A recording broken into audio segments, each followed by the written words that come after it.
So, Rich, I called you up a few months ago and I pitched you. I pitched you on round 5 of Global Conversation. So in our previous rounds, we've been a lot more centered on dance. And when I called you, I said, the world is beginning to open up. Why don't we open up the conversation together?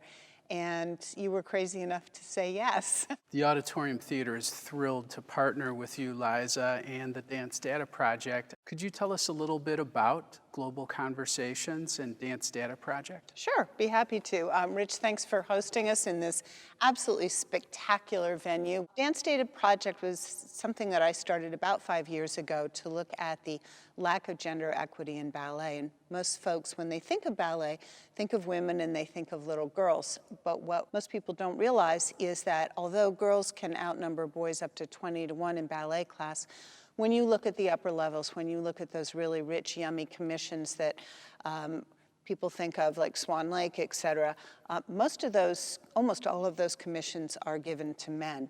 And even the artistic director jobs, the resident director jobs, and those pipeline jobs mostly go to men.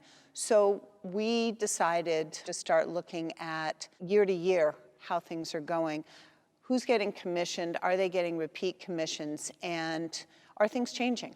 And we started Global Conversations during the pandemic because this was a great opportunity to pause, look at the culture generally, hear some voices globally and within the United States, find out what leaders are doing to address some of the inequities and also how they're continuing to create during these times. We're really proud and glad to be partnering with you and really partnering in a way where we could contribute some ideas for those interviews. So we're just very glad to do that. So that's been a lot of fun for me is our collaboration, the people that you suggested that I should interview, and the dialogue back and forth. And I think through every round of this, for me, the biggest kick is meeting the creatives, the extraordinary artists and artisans. So talk a little bit about the different jobs behind the stage. You know, it's a great question because as we present entertainment here at the Auditorium Theater, we naturally come across some incredibly talented people, and not just the artists that our entire audience sees, but really those back of house. Everyone from stage managers to production managers to lighting designers, all of the technical expertise that's required to put on a world-class show. If I had behind the scenes, I think the subtitle would be problem solvers, and the folks that never panic, right? Because we've started the interview series, and what I'm learning is you don't just do your job. You're learning 5 other jobs. It's absolutely teamwork, but something is always going to go wrong. And I think part of the fun of this series is how these extraordinary women pivot in the moment, figure it out, the lights go off, something drops, somebody forgets something, a piece of costume goes flying across the stage. What do they do? How do you solve this? And it's not, well, we can stop. It's, we need to fix this now. So I think one of the most fun things about round 5 is going to be hearing about how every one of these people is problem solving on their own, and then how they collaborate together to get what you see on the stage. Liza, you have personally had involvement in underwriting many different shows at the Auditorium Theater for many years. What is special about the Auditorium Theater for you that has compelled you to participate as you have? This is one of the great iconic houses in the country. When you come in here, there's a sense of awe, but there's also, I think it's steeped into the walls, there's a sense of joy and anticipation. I had it literally walking in off the street today. I mean, my heart rate goes up. I feel like I'm 8 years old again, and I'm thinking to myself, what cool thing am I going to see? I'm also very much looking forward to your 2021, 2022 programming. Can you tell us some of the artists that have come through these doors that you're most proud of? To make up a world-class city, you need world-class entertainment. And that is a role that the Auditorium has historically played in Chicago.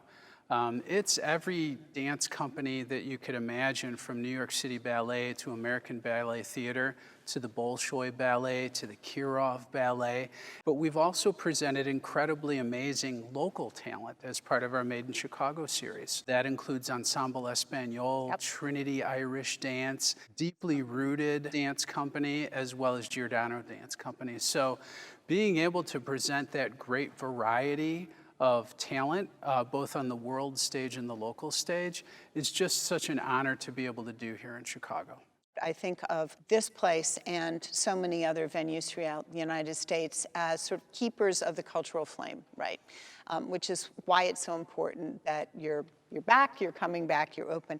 So I want to ask you a little bit about coming out of the pandemic. Where does the auditorium fit in promoting equity in this city? But also, you do have a national and international reach. Back in March 2020, when everything shut down and theaters were the first to close, and at that point, we knew we were going to be the last to reopen. Once you get over the shock of that situation and you take the steps that you need to be able to survive for as long as you're going to be closed for, what I think we can do is look at it as an opportunity. What we've done is we've embraced a perspective of diversity, equity, and inclusion as we recruit staff to make sure that we get as rich a cultural candidate pool as possible. That's one of the ways we're looking at it. The other way is in our programming. We've researched it, and we know we have the most diverse audience of any major theater in Chicago, and that's specific to our programming. We present dance, we present music, we present speaker series, and that consequently draws from all facets of Chicago society. But that's not the end of the finish line for us. We know we can do better. So we've taken a deeper look at how we program and what types of programming we have, and we're going to expand on that to make sure that we continue to have the most diverse audience. And I frankly think that's a strategy for survival. I mean, you know, so many studies coming out, the audience is getting older, it's very, very white, and I think if ballet in particular, dance in general, and the performing arts are going to survive, you absolutely have to hear from other voices, draw in new audiences. I think it's critical. Also, frankly, it's more fun. You hear new things, you see new things, you experience new dance. And that's what excites us. So we can't wait, the two of us, to have you join us for round 5 of Global Conversations Behind the Stage. I think you're going to meet some extraordinary women. And hopefully, you'll hear about somebody pivoting to mini golf on the stage. And pay attention to these interviews, because we will be asking questions, and the correct answers are eligible to receive some amazing Auditorium Theater and Dance Data Project swag. So stay tuned, and we hope you have fun.